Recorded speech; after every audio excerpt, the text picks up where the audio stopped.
লেবুগুলো তুলে দাও। ধনে পাতার চাটনি করব, চাটনি।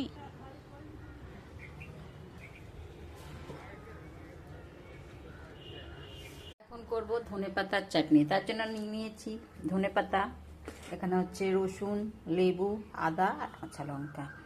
এটা অবশ্যই ধনে পাতাটা আমাদের গাছের আর লেবুটাও আমাদের গাছের। দিয়ে দিলাম রসুন, কাঁচা লঙ্কা, আদা খানিকটা, ধনে পাতা। এটা আমি দুবারে বাটবো।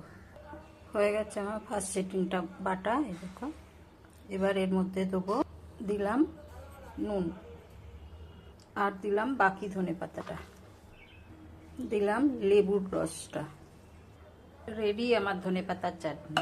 আমার তো খুব প্রিয় এই ধনে পাতার চাটনিটা। কার কার পছন্দ, ভালো লাগে আমাকে নিচে কমেন্ট করে জানিও। চলো টাটা।